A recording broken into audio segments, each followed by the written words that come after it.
चुनाव महत्वपूर्ण होता है, ऐतिहासिक होता है और जीतने वाले और हारने वाले सबके लिए कुछ न कुछ वो सिखा कर जाता है। जम्मू कश्मीर में 10 साल बाद एक चुनाव हुआ। जिन परिस्थितियों में हुआ वो आपके सामने है। कैसे जम्मू कश्मीर को बेइज्जत किया गया, राज्य का दर्जा छीना गया, वो आपके सामने है। और कैसे केंद्र सरकार ने रूल बाय प्रॉक्सी अपने लेफ्टिनेंट गवर्नर के माध्यम से किस तरह से जम्मू कश्मीर में भ्रष्टाचार, कैसे वहाँ के स्थानीय नागरिकों की न सुरक्षा का ध्यान रखा, न रोजगार का ध्यान रखा।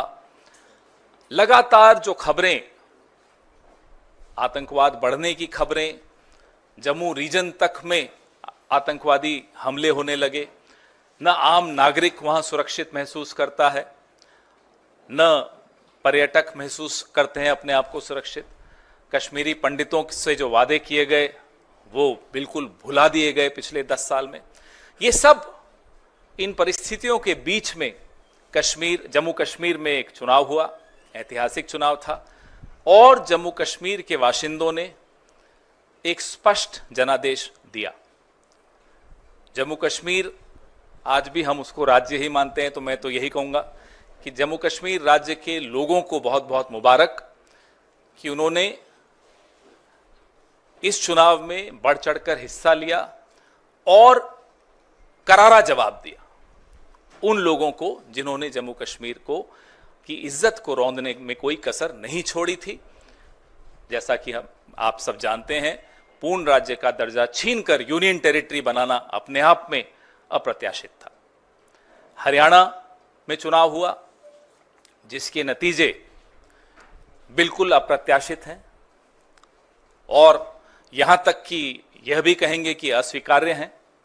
जिस तरह की शिकायतें लगातार आ रही हैं, अभी हम जयराम रमेश जी और मैं जिस कमरे में बैठे थे वहां भी लगातार शिकायतें, हमारे नारनौल के कैंडिडेट राव नरेंद्र सिंह हो गए या पानीपत के कैंडिडेट हो गए, 3 जिलों से, हिसार, महेंद्रगढ़, पानीपत, यहां से लगातार शिकायतें आ रही कि कैसे बैटरीज जो मशीन की थी वो 99% थी और जिन मशीनों की बैटरीज 99% थी उन मशीनों में नतीजा एक आया, हमें हराने वाला नतीजा आया, और जो मशीनें नहीं, जिनको छेड़ा गया, जिनकी बैटरी 60-70% जो स्वाभाविक है होनी चाहिए थी, उसमें हम जीत रहे हैं हमारे कैंडिडेट। तो हम ये सारी शिकायतें इकट्ठी कर रहे हैं। हमारे कैंडिडेट्स ने वहां रिटर्निंग ऑफिसर्स को शिकायतें दी हैं और दे रहे हैं अभी, लेकिन आने वाले कुछ दिनों में ये सारी शिकायतें लेकर हम चुनाव आयोग में जल्दी ही जाएंगे और अपनी शिकायत वहां दर्ज कराएंगे। इस तरह का नतीजा कहीं भी धरातल पे नहीं दिख रहा था। आप लोग भी गए, हम लोग भी गए, सब घूम रहे थे। कोई ये नहीं मान सकता कि हरियाणा में इस तरह का अप्रत्याशित नतीजा आएगा। हम सब अचंभित हैं। ये अगर एक लाइन में इसको कहा जाए तो ये तंत्र की जीत है और लोकतंत्र की हार है।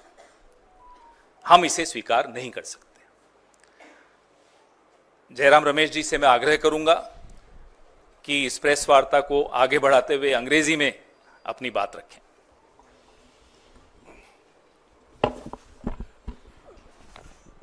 मैं सिर्फ ये बात कहूँगा कि जम्मू और कश्मीर के जनता ने स्पष्ट जनादेश दिया है नेशनल कॉन्फ्रेंस और इंडियन नेशनल कांग्रेस के गठबंधन को।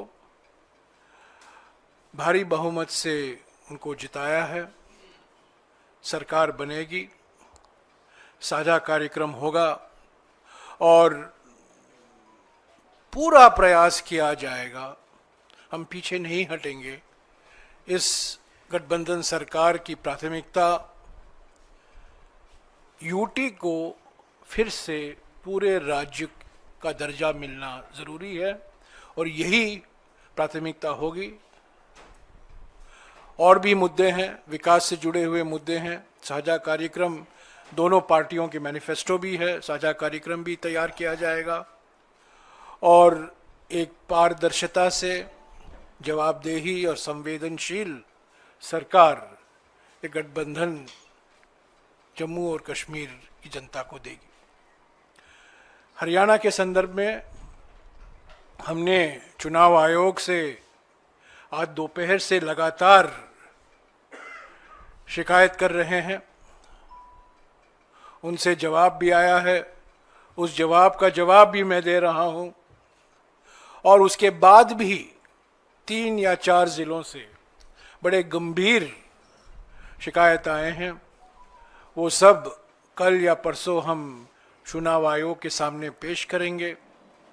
पर मैं फिर से दोहराना चाहता हूं, हरियाणा के चुनाव के नतीजे अप्रत्याशित हैं, आश्चर्यजनक हैं और इसको हम स्वीकार नहीं कर सकते, क्योंकि ये लोकतंत्र की हार हुई है और तंत्र की जीत हुई है। इसके ऊपर मैं आज कुछ नहीं कहूँगा। जब हम सारे शिकायत इकट्ठा करके चुनाव आयोग से समय मांगेंगे, हम उम्मीद करते हैं कि वो समय हमें मिलेगा।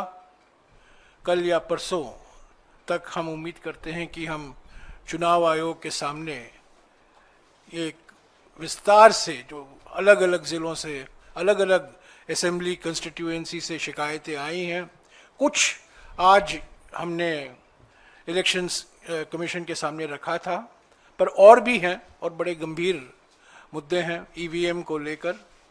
और जिस तरीके से एक माहौल पैदा करने की प्रयास की गई, दबाव स्थानीय अधिकारियों पर लाया गया और जहां जिन जिन सीटों में हमारी हारने की कोई गुंजाइश नहीं थी, वहां हम हारे हैं। मैं समझता हूं ये नतीजा लोक भावना के खिलाफ है, जो जमीनी हकीकत है और सभी ने ये हकीकत को महसूस किया है, ये नतीजा उसके खिलाफ जाता है। I will just repeat this in English very briefly. The people of Jammu and Kashmir have given a clear, decisive, convincing mandate to the National Conference, Indian National Congress Alliance. The priority for the alliance government will be the restoration of full statehood for the Union Territory of Jammu and Kashmir. Of course, we have our manifestos, we will have a common program, and both the National Conference and the Indian National Congress are duty-bound to give a government, an administration that is responsible, responsive, accountable, and transparent to the people of Jammu and Kashmir. I just want to say that the people of Jammu and Kashmir have defeated the mischievous designs of the BJP to engineer a majority of its own. Till yesterday, this effort was being made, but today, I think the people's verdict has come out very clearly, and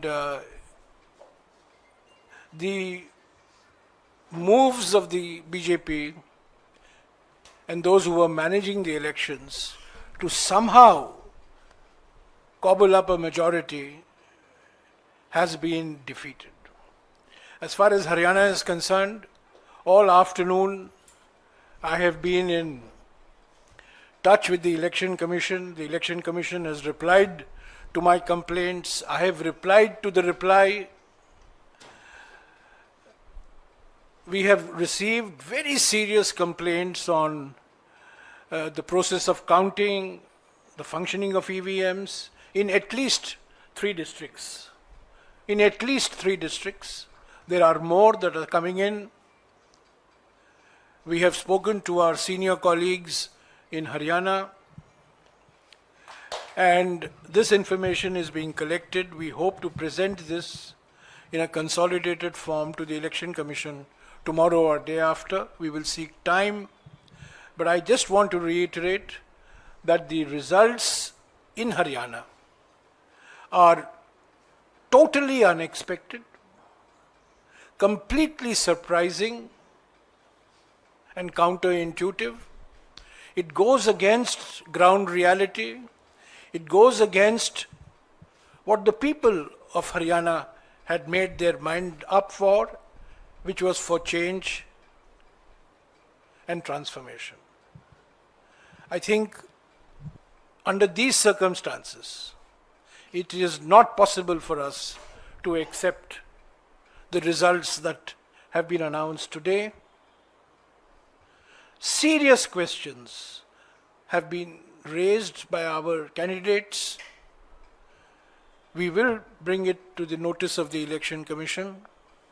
And what we have seen today in Haryana is, I think, a victory for manipulation, a victory for subverting the will of the people, and it's a defeat for transparent democratic processes. So I will only say this, but the chapter on Haryana is not complete. It will continue. The chapter in Jammu and Kashmir, of course, there will be a coalition government.